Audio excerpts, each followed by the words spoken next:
a body at rest will remain at rest, and a body in motion will keep moving with uniform velocity until it is compelled by some external agent to change, until it is compelled by an external agent to change its state of rest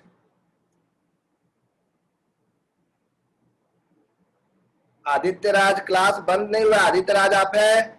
Aditya Raj आप है अभी कि नहीं है? आदित्य राज आप है या नहीं?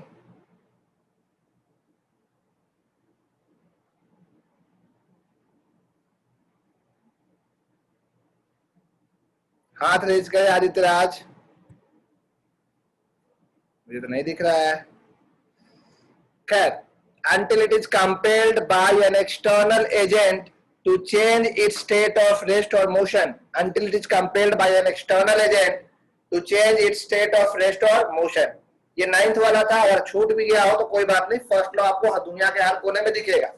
फर्स्ट लॉ से क्या क्या मिलता है? सबसे पहला, फर्स्ट लॉ से पहला definition of inertia. First law में, अच्छा स्टेट दो ही तरह का हम बोले हैं फिलहाल। डेफिनेशन ऑफ इनर्शिया, इनर्शिया क्या होता है? देखिए, इनर्शिया के बारे में पहले जान लीजिए, आप 9th में सुन चुके हैं, दोबारा सुनते हैं। अगर मान लीजिए कोई ट्रक रुका हुआ है और आप उस ट्रक को चाहते हैं कि मोशन में ले आए, तो आप उसको धक्का लगाते हो, तो आप चाहते हो कि उसका जो स्टेट है उसको आप बदल दो, तो क्या आपके फूंक मारने से ट्रक उड़ जाता है? नहीं, वो आपका अपोज करता है, आपको बहुत मेहनत लगेगा तब जाकर ट्रक कहीं मूव करे। मतलब वो ट्रक के पास ऐसा एक गुण है जिसकी वजह से वो आपके द्वारा किए गए हरकत का अपोज कर रहा है। आप चाहते हैं कि वो मोशन में है, लेकिन वो आलसी है, वो जिस स्टेट में उसी स्टेट में रहना चाहता है। अगर ट्रक रेस्ट में है और आप चाहते हैं उसको मोशन में लाए, तो वो ट्रक आपका अपोज करेगा, वो मेहनत लगवाएगा आपको। तो जो वो अपोज करेगा जिस गुण के चलते, वही गुण कहलाएगा इनर्शिया। अगर कोई देखिए, अब इनर्शिया सबके पास है, कोई चींटी भी रुका हुआ है, ट्रक भी रुका हुआ है, चींटी का इनर्शिया कम है, ट्रक का इनर्शिया ज्यादा है। चींटी को फूकिए तो उड़ जाता है, अपोज चींटी भी करता है। ऐसा नहीं कि चींटी उड़ो तो उड़ गया, नहीं, अपोज वो भी किया, आपको फोर्स उसमें भी लगाना पड़ा, लेकिन जो भी उसके पास प्रॉपर्टी है, जितना भी वो अपोज कर पा रहा है, वो उसका इनर्शिया कहलाता है। इनर्शिया ऑफ चींटी always less than inertia of truck होगा, आप जान रहे हैं।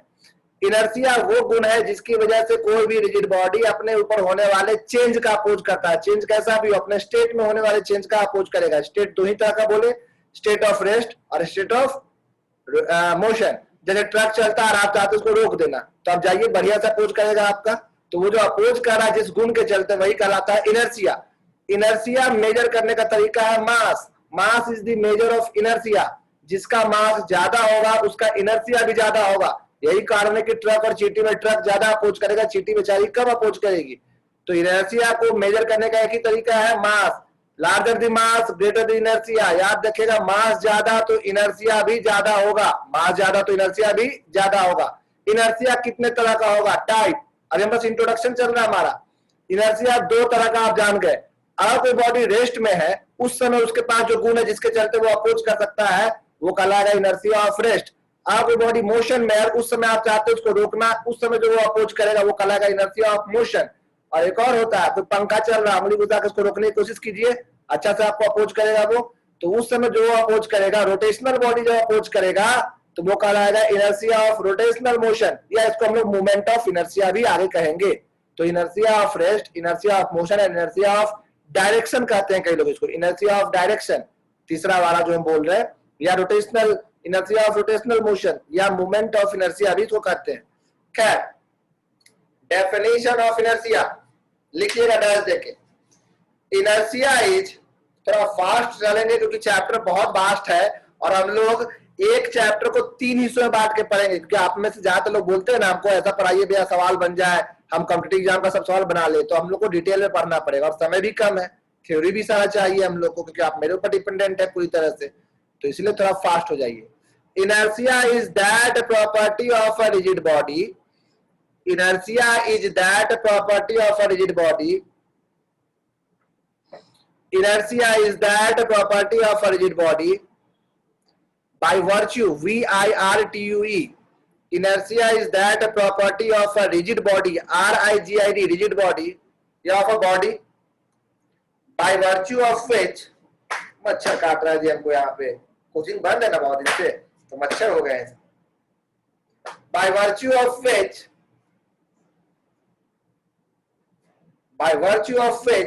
it opposes, oppose करता है, OPPOACS, it opposes any change, it opposes any change in its state of rest or inertia. Sorry, it opposes any change in its state of rest or motion. Repeat करेंगे. Inertia is that property of a body by virtue of which it opposes any change in its state of rest or motion. नीचे लिखेंगे.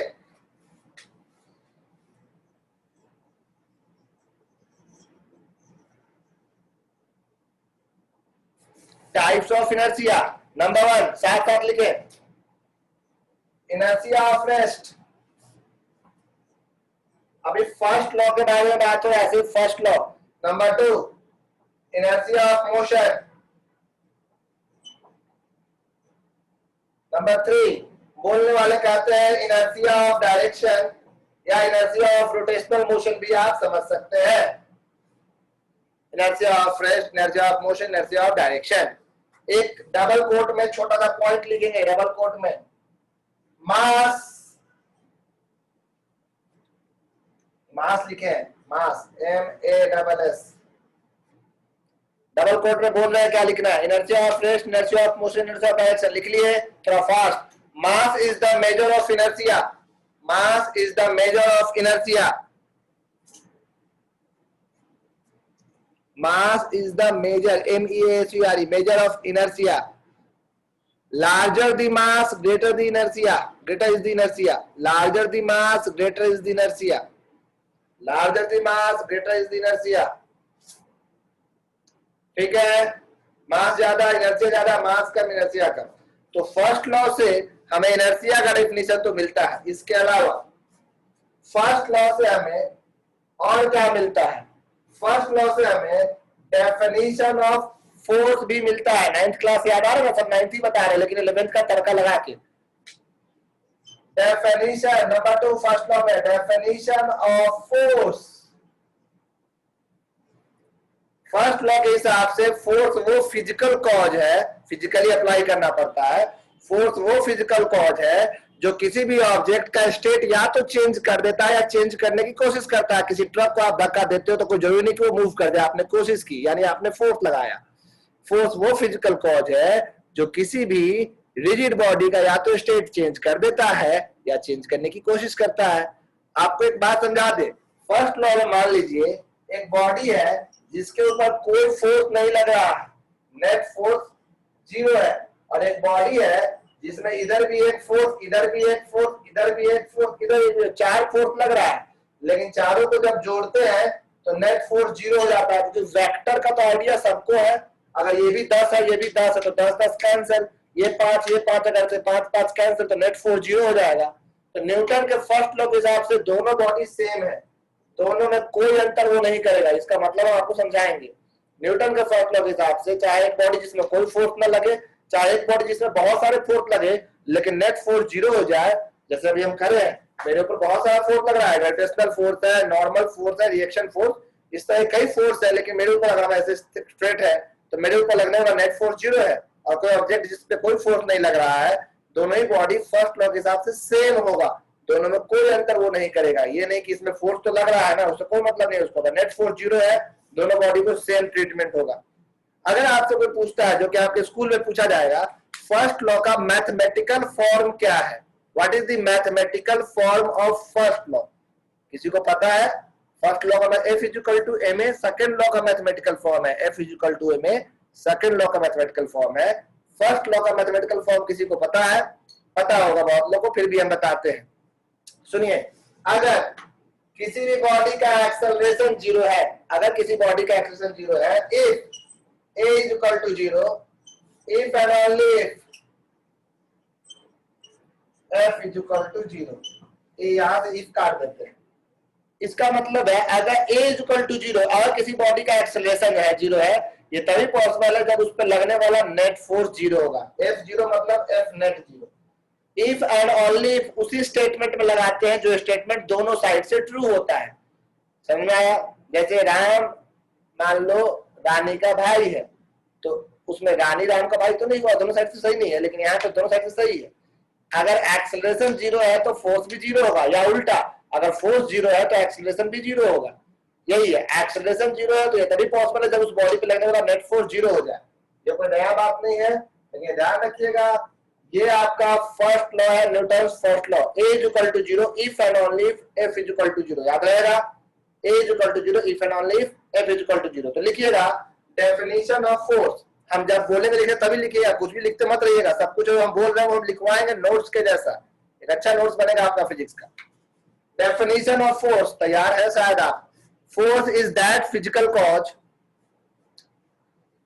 Force is that physical cause which changes or tends to change. Force is that physical cause which changes or tends to change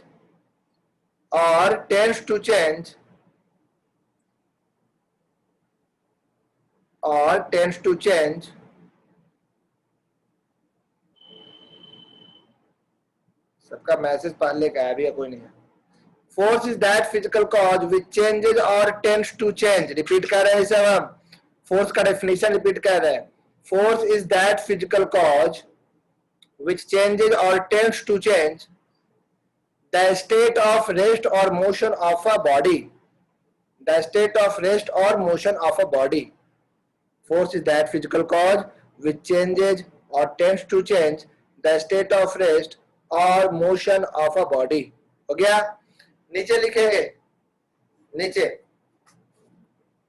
ये बात हम समझाने के लिए बोले तो ये नहीं लिखना है आपको, नीचे लिखना है। एग्जाम के पॉइंट ऑफ व्यू से भी ध्यान रखिएगा, एग्जाम के लिए भी ध्यान रखिएगा। Mathematical form of first law,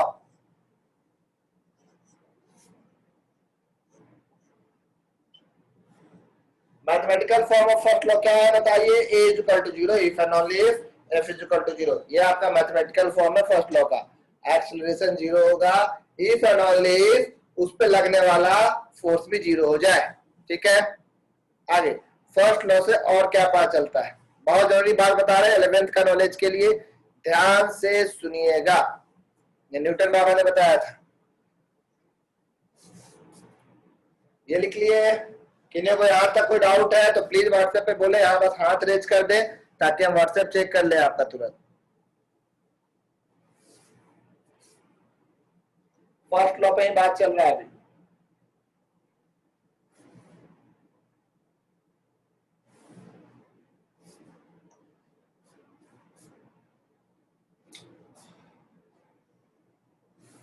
Newton के फर्स्ट लॉ से हमें ये भी पता चला कि फ्रेम दो तरह का होता है। रेफरेंस फ्रेम, रेफरेंस फ्रेम मतलब जो फ्रेम से आप ऑब्जेक्ट का मोशन ऑब्जर्व करते हो वो हो गया रेफरेंस फ्रेम। जैसे आप जमीन से देख रहे हैं तो ग्राउंड एक फ्रेम हो गया, चलता हुआ बस से देख रहे हैं तो बस एक फ्रेम हो गया। तो ध्यान रखिएगा न्यूटन ने फर्स्ट लॉ में ही कहा था कि फ्रेम दो तरह के होते हैं, एक होता है इनर्शियल फ्रेम और एक होता है नॉन इनर्शियल फ्रेम। इसमें डिफरेंस लिखने भी आपको आता है, याद रखिएगा इस चीज को।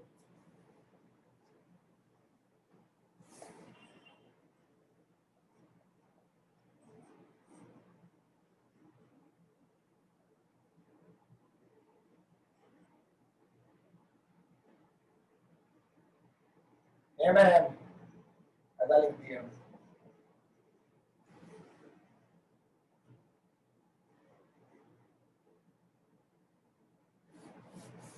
एक है आपका इनर्शियल फ्रेम और एक है आपका नॉन इनर्शियल फ्रेम। फ्रेम दो तरह का आपको दिख रहा है, एक इनर्शियल और दूसरा कौन सा? Non inertial frame.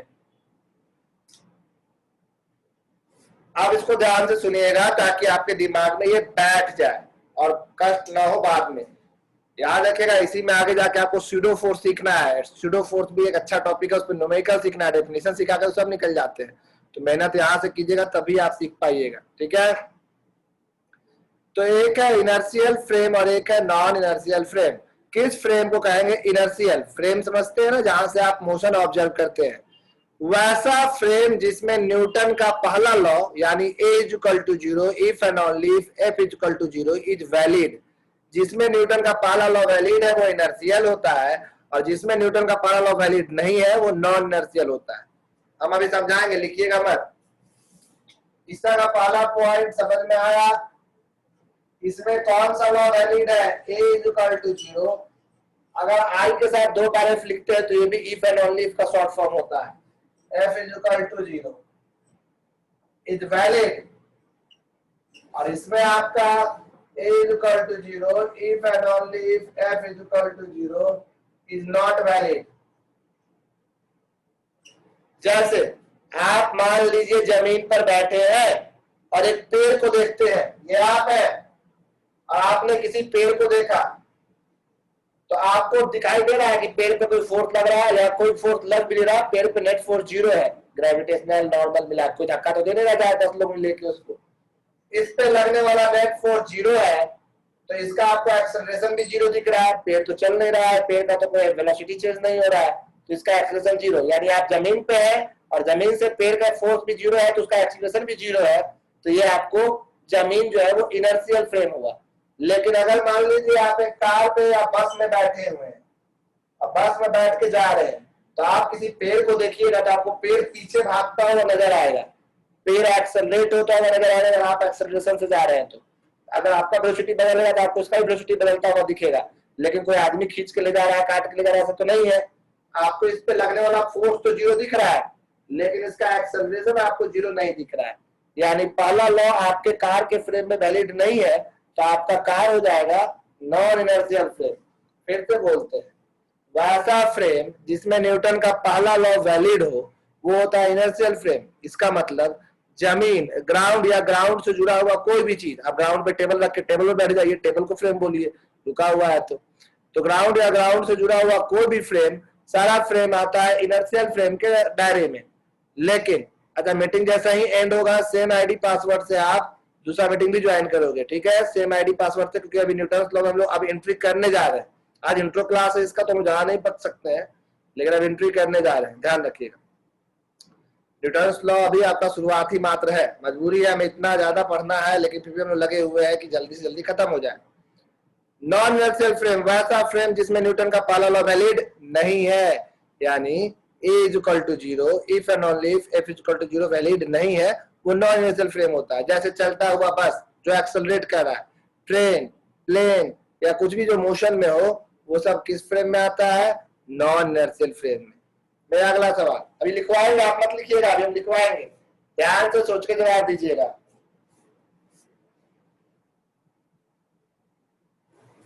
मान लीजिए मेरे पास एक अच्छी सी गाड़ी है, बस है, बस, और बस जो है वो कांस्टेंट वेलोसिटी 10 मीटर पर सेकेंड से चल रहा है। बस जो है कांस्टेंट वेलोसिटी 10 मीटर पर सेकेंड से चल रहा है।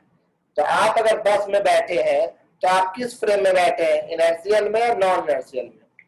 चलो हम जैसे तुक्का लगवाते हैं, हम बोले कि हम इनर्शियल फ्रेम में बैठे हैं मान लो, तो आपको क्या लगता है ये सही है? कितने लोगों को लगता है कि बस इनर्शियल फ्रेम होगा, चल रहा है बस 10 मीटर पर सेकेंड से? हाथ उठाए जितने लोगों को लगता है कि बस इनर्शियल फ्रेम होगा। 2 लोग 3 लोगों को लग गया कि बस इनर्शियल फ्रेम होगा। सही बात है भाई, हाथ उठाए रखे हैं, हम उनको पूछेंगे कि कैसे इनर्शियल आपको लग रहा है भाई, क्योंकि इतना लंबा भाषण हम दिए हैं, उसके बाद भी किसी को लग रहा है? हाथ उठाए जिनको लग रहा है कि बस इनर्शियल फ्रेम होगा, वो हाथ उठाए एक बार फिर से। कहाँ छुप गया? 3 को था। हाँ, अंजना को लग रहा है, इरशाद हुसैन को लग रहा है, अनुराग कुमार मिश्रा को लग रहा है, ज्योति को लग रहा है, 4 लोगों को लग रहा है, श्रुति को भी लग रहा है, ओके, 5 लोगों को लग रहा है। अब एक एक करके लोग बढ़ रहे हैं, हम किसी एक से पूछते जा रहे हैं, तब तक दूसरा हाथ उठा लेता है। आर्यन को भी लग रहा है कि बस इनर्शियल फ्रेम होगा, ओके ठीक है, बिल्कुल सही लग रहा है आप लोग को, बस इनर्शियल फ्रेम होगा। 7 लोगों को लगा तो अच्छी बात है। बस इनर्शियल फ्रेम क्यों होगा? फिर से सुनिए, बस का वेलोसिटी हम क्या बोले? कांस्टेंट बोले। जब किसी का वेलोसिटी कांस्टेंट होता है, जब किसी का वेलोसिटी कांस्टेंट होता है तो उसका एक्सेलरेशन 0 होता है। उसका एक्सेलरेशन, हाथ गिरा दे सब लोग, जिनको लग रहा था वो गिरा दे हाथ, तो भरोसा हो गया हमको कि आपको सही लग रहा था। तो बस का वेलोसिटी जो है अगर 10 मीटर पर सेकेंड है, वो कांस्टेंट है, ना घट रहा ना बढ़ रहा, मतलब बस का एक्सेलरेशन 0 है। हाँ इरशाद, ठीक बोले तुम। हाँ इरशाद, तुम्हारा दोनों में से सही है, एक्सेलरेशन 0 होगा, वेलोसिटी कांस्टेंट है, सही बोले तुम, गुड। अब वही तो बता रहे हैं, थैंक यू, आप लोग का नॉलेज अच्छा है।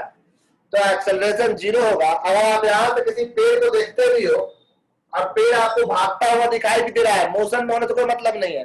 अगर आपका एक्सेलरेशन 0 है तो आप किसी पेड़ को देखिए तो पेड़ का भी एक्सेलरेशन तो 0 दिखेगा ना, मोशन में दिखे उससे मतलब नहीं है। यही तो गलती करते हैं हम लोग, मोशन में होना नॉन इनर्शियल फ्रेम का निशानी नहीं है। मोशन में अगर वेलोसिटी कांस्टेंट है तो भी वो इनर्शियल फ्रेम होगा, क्योंकि एक्सेलरेशन तो 0 हो गया और फोर्स 0 था ही। ये तो फर्स्ट लॉ वैलिड है। याद रखिएगा, any frame which is moving with constant velocity is an example of कैसा फ्रेम, इनर्शियल फ्रेम। हाँ, अगर यही बस था और अगर यही बस आपका चल रहा होता कुछ एक्सेलरेशन से, तो एक्सेलरेशन है मतलब वेलोसिटी बदल रहा है, कभी कम हो रहा है कभी ज्यादा या कुछ भी, तो मतलब आपको इसका भी एक्सेलरेशन दिखेगा। तो उस हिसाब से बस है सो नॉन इनर्शियल फ्रेम होगा, ठीक है, अगर एक्सेलरेशन है तो। एक बार और एक सवाल पूछते हैं आपसे, सोच के जवाब दीजिएगा। देख रहे थे फर्स्ट लॉ पे एक मीटिंग चला दे रहे हैं हम लोग, क्योंकि कितना इंपॉर्टेंट है ये। मान लीजिए अगर आपसे पूछे कि आप एक साइकिल में बैठे और साइकिल को गोल गोल घुमा रहे हैं कांस्टेंट पाथ में, और आपका एंगुलर वेलोसिटी कांस्टेंट है, फिक्स वेलोसिटी v आपका कांस्टेंट है, स्पीड कांस्टेंट, स्पीड आपका कांस्टेंट है, तो आप जिस चीज में घूम रहे हैं, साइकिल या बाइक को गोल गोल घुमा रहे हैं, तो आपका वो फ्रेम नॉन इनर्शियल फ्रेम होगा या इनर्शियल होगा। हम कहते हैं वो बाइक अगर सर्कुलर पाथ में घूम रहा है, स्पीड लेकिन कांस्टेंट है, तो वो फ्रेम इनर्शियल होगा। कितने लोग को लगता है कि हम सही हैं? वो फ्रेम इनर्शियल होगा अगर आप कांस्टेंट स्पीड से आ रहे हैं तो। सिर्फ आर्यन को लगता है कि हम सही है, और किसी को तो नहीं लगता? अकेला आर्यन को लग रहा है कि हम सही है? हाँ आर्यन, चलो ठीक है, तुमको लग रहा है, कोई तो सपोर्ट में है। अगर कोई चीज गोल गोल घूम रहा है, ध्यान रखिएगा, उसका स्पीड कांस्टेंट लिखे, वेलोसिटी नहीं, क्योंकि वेलोसिटी में डायरेक्शन भी होता है। अगर वो गोल घूम रहा है तो आप सब जानते हैं कि सेंटर की ओर एक उसमें फोर्स लगते रहता है, चाहे स्पीड कांस्टेंट हो ना हो, सेंटर की ओर एक फोर्स हमेशा लगता है, सेंट्रीपिटल फोर्स। 9th में सुने थे हम लोग, नहीं सुने तो आज सुन लीजिए। तो जब यहाँ फोर्स है तो कोई भी बॉडी जो सर्कुलर ट्रैक में घूम रहा है उसमें एक्सेलरेशन इसलिए होगा क्योंकि उसमें फोर्स है, और जहां फोर्स है वहां तो एक्सेलरेशन होगा ही। यानी अगर कोई चीज सर्कुलर पाथ में घूमता है तो उसका एक्सेलरेशन कभी भी 0 नहीं होगा। यानी कोई भी फ्रेम अगर सर्कुलर ट्रैक में है तो वो किसका हिस्सा कहलाएगा? नॉन इनर्शियल का। रिपीट करते हैं अपनी बातों को, पहला पॉइंट फिर से सुनिए। वैसा फ्रेम जिसमें न्यूटन का पहला लॉ वैलिड है वो इनर्शियल, जिसमें वैलिड नहीं है वो नॉन इनर्शियल। वैसा फ्रेम जो जमीन से जुड़ा हुआ है या जमीन के साथ कांस्टेंट वेलोसिटी से चल रहा है वो इनर्शियल फ्रेम। वैसा फ्रेम जो जमीन के साथ कुछ ना कुछ एक्सेलरेशन से चल रहा है वो नॉन इनर्शियल फ्रेम। साथ ही कोई भी फ्रेम जो गोल गोल घूम रहा है सर्कुलर ट्रैक में, चाहे वो स्पीड उसका कांस्टेंट हो चाहे नहीं हो, उसे कोई मतलब नहीं, अगर वो सर्कुलर ट्रैक में है तो वो हमेशा नॉन इनर्शियल होगा। सर्कुलर है, रोटेशन में है, नॉन इनर्शियल होगा। रोटेशन में है मतलब नॉन इनर्शियल होगा। अभी आप मेरे ऊपर सवाल फेंक सकते थे क्लास में, अभी आप चूंकि ऑफलाइन है तो आपके मन में आया होगा, ऑनलाइन है तो ऐसे ऑफलाइन मोड में आप जरूर बोलते थे। उस हिसाब से तो भैया पूरा पृथ्वी गोल गोल घूम रहा है, अब पूरा पृथ्वी जमीन जो आप इनर्शियल बोल रहे हैं उस हिसाब से तो जमीन एक नॉन इनर्शियल फ्रेम हो गया, क्योंकि अभी अभी आप बोल रहे हैं कोई चीज घूमे तो वो नॉन इनर्शियल होगा। बिल्कुल सही, जमीन यानी ग्राउंड यानी अर्थ खुद में एक नॉन इनर्शियल फ्रेम है एक्चुअली, लेकिन न्यूमेरिकल पर्पज से हम लोग अज्यूम करते हैं अर्थ को इनर्शियल फ्रेम और उसी के हिसाब से डिफाइन किए हैं, क्योंकि हम सब कुछ इसी के रेंज में बात करेंगे। तो असल में अर्थ भी नॉन इनर्शियल फ्रेम है, लेकिन हम लोग अपनी सुविधा और फॉर न्यूमेरिकल पर्पज इसको लेके चलते हैं इनर्शियल फ्रेम में। कोई दिक्कत? तो चलिए दो हिस्सों में बांटिए कॉपी को, एक साइड इनर्शियल एक साइड नॉन इनर्शियल लिखिए जल्दी से। और पहला पॉइंट, ये मीटिंग लिखवाते हुए बीच में ही एंड हो जाएगा तो सेकंड मीटिंग तो ज्वाइन कर लेंगे, ठीक है? Inertial frame, a frame in which, number 1 देखें, a frame in which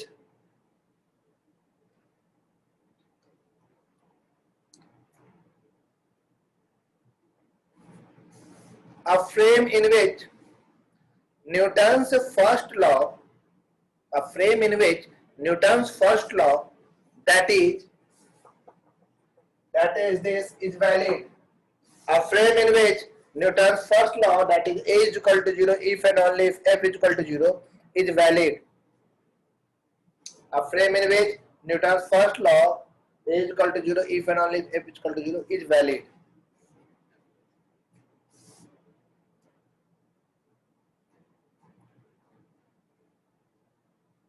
Okay? Either same चीज is not valid. A frame in which Newton's first law is not valid. कुछ बोल रहे हैं तो आप बोल सकते हैं. अभी हम आपको 4 बजे वाला क्लास का मीटिंग आईडी नहीं भेजे हैं दूसरे बैच वाले बच्चे. आप लोग का उसमें काइनेमेटिक्स चल रहा है तो इसमें कोई लोड अभी नहीं होगा. आपको काइनेमेटिक्स में लोड लेना है. अभी दूसरा पॉइंट,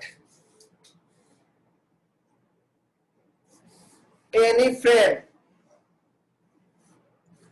frame attached या fixed with ground, any frame attached or fixed with ground or moving with constant velocity or moving with constant velocity with respect to ground or moving with constant velocity with respect to ground is an example of inertial frame. Repeat, any frame attached with ground or moving with constant velocity with respect to ground,